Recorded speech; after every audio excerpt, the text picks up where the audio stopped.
Good to see you again, Inquisitor. Allow me to introduce Professor Bram Kenrick. He's the reason we're out here. A pleasure to meet you, Your Worship. Professor Kenrick teaches at the University of Orlais. I came on an exchange program from Starkhaven. While in Val Royeaux, I've found something incredible.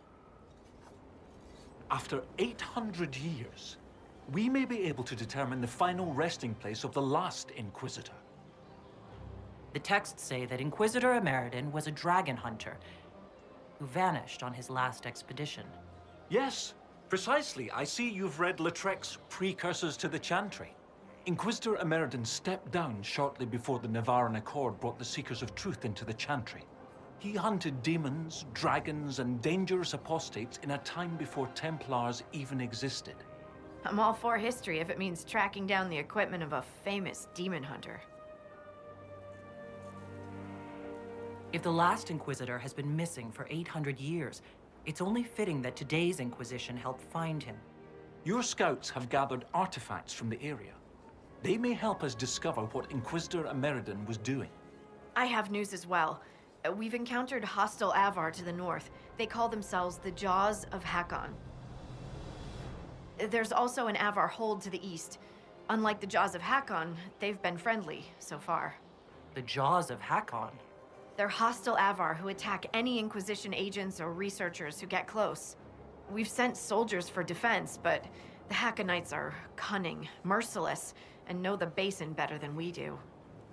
I'm afraid our men will not be able to hold out long.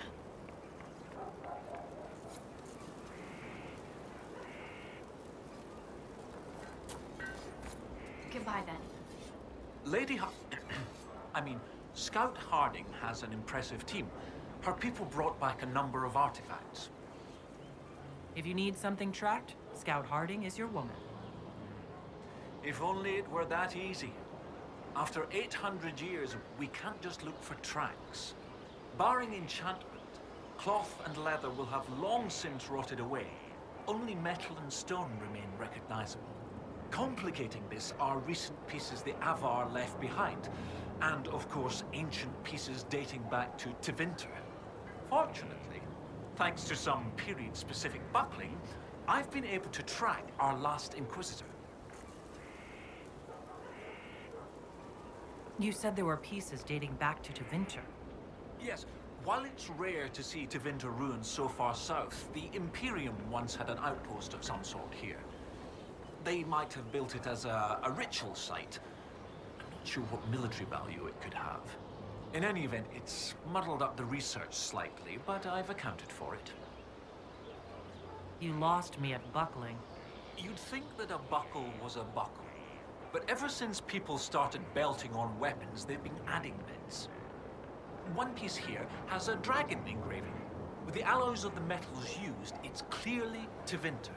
While this one uses a clasp that wasn't invented until the dawn of the Orlesian Empire.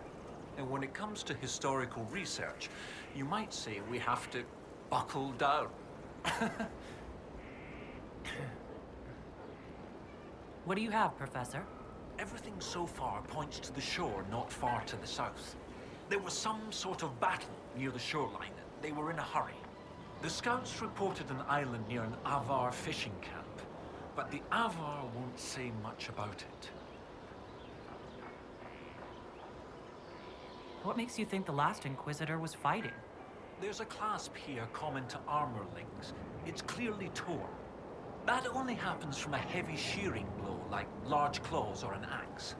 Then there's the dagger. Silverite, with a stylized dragon pommel and an inscription reading Cordilis. That dagger had to be a gift from Cordilis Dracon, first Emperor of Orlais. No one would just lose such a thing. What can you tell me about the Avar fishing camp? Not much. It's the friendly Avar, not these Jaws of Hakkon barbarians. According to the scouts, they wouldn't say much about the area. Likely a local superstition.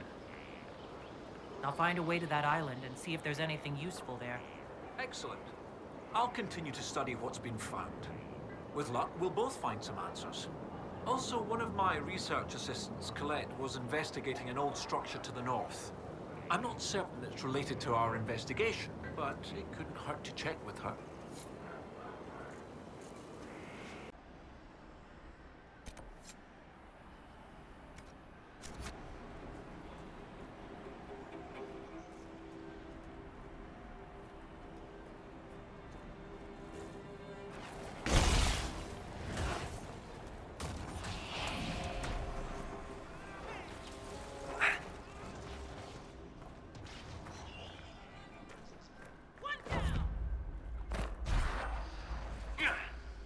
Be prepared.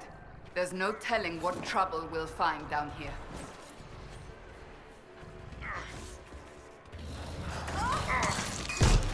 Over there. We must do something.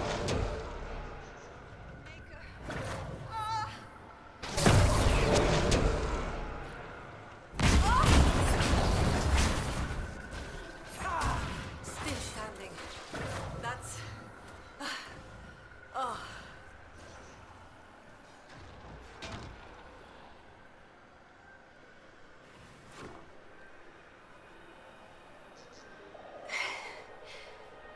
Inquisitor.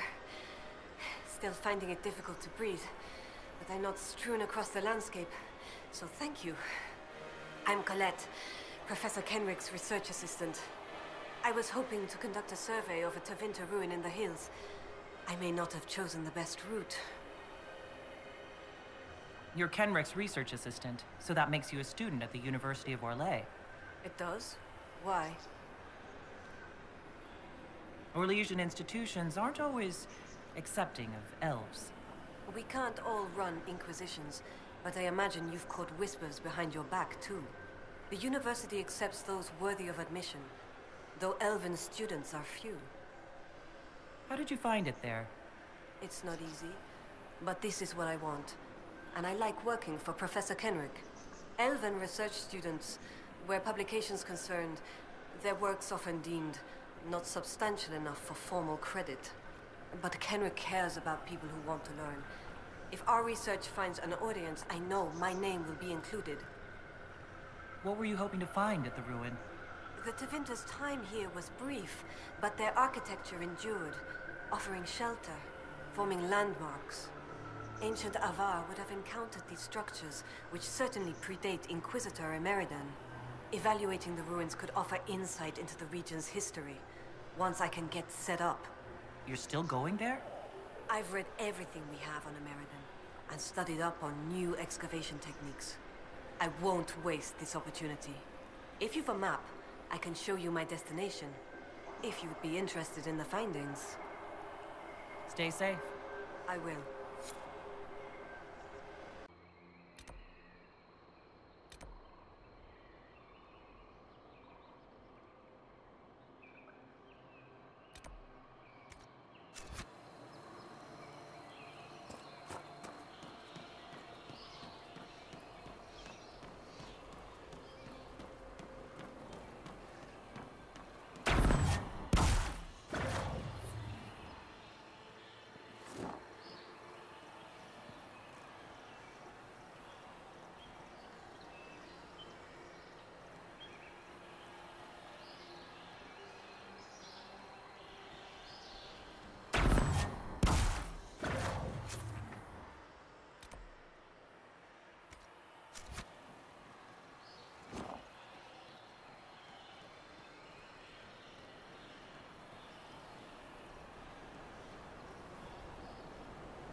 This must be where Kenrick's assistant came to study.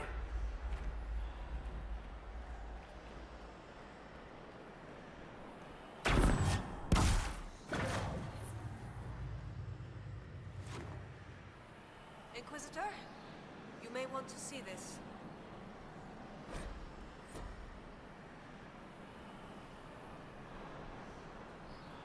Inquisitor! I was going to send word. I found something. This inscription, almost completely faded, but... 2 stood. Felt 60 true before our triumph. A breath in the hunt, and let rest the lowlanders, worthy of the lady's care. The markings and surrounding artifacts date to Ameridan's time. The references and scripts suggest Avar. What's your theory? I need to complete a full survey and have Professor Kenrick evaluate the site himself. But this may be a tribute to Heron and Orina, Inquisitor Ameridan's companions. What happened here? An encounter with ancient Avar, and not a friendly one. Ameridan and his companions were outnumbered in an unfamiliar place. If Ameridan's not here, perhaps someone bought him the time needed to keep going? If this is the resting place of Heron and Orina, it only remains because the Avar took time to honor them. Respect for a worthy adversary? It wouldn't be out of place. What do you know about Heron? When the Templar Order was first formed, Sir Heron was among its members. He's arguably the most famous of the original Templars, though he was never one of their leaders. He's better known as one of Inquisitor Ameridan's confidants. They'd known each other since youth. So they were close. Friends. When Ameridan was made Inquisitor, Heron's position in his inner circle was assumed. A few ballads about them survive. The type with adventures and happy endings. I don't know if they're true. They remind me of my brothers, though. What can you tell me about Orina? Orina was an alchemist in Orzammar. It's said she met Ameridan while dealing with a demon, but it's not known why Ameridan was there. Demons aren't common in the deep roads, but they were a problem for the Inquisition at the time. Orina knew she could help, so she joined Ameridan. If she left Orzammar, that would make her a surfacer. She turned her back on the stone, though it's said she had few regrets. Some claim she was actually from one of Orzammar's noble families, but who can say? She never used her last name on the surface, and once exiled, the family likely struck her name from personal documents. Professor Kenrick petitioned Orzammar's Shaperate to grant access to their records, but the request was turned down. What makes you think the inscription refers to Heron and Orina? It's only a theory, but the age of the markings and surrounding artifacts match the timeline we've established for Ameridan. I found glass fragments in the clay, several with slight veins of discoloration. Blue. Like Templar artifacts. Templars. The Templars were a new order in Ameridan's time. Given their small numbers then, few would be found outside the Chantry's reach.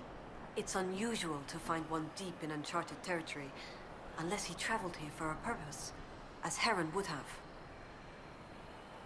You don't think the inscription could refer to Ameridan himself? It's possible, but Ameridan would have been recognized as a leader, which the inscription might have noted out of respect. And a breath in the hunt? Why note that your hunt continues unless your remaining prey was someone important? What will you do with this information? Professor Kenrick will expect detailed notes on the location, stone and clay samples, and any trace artifacts I can find. If Ameridan's history is compiled, this could be worth an entire chapter. I might get credit on the inside cover. Thank you, Colette. Inquisitor.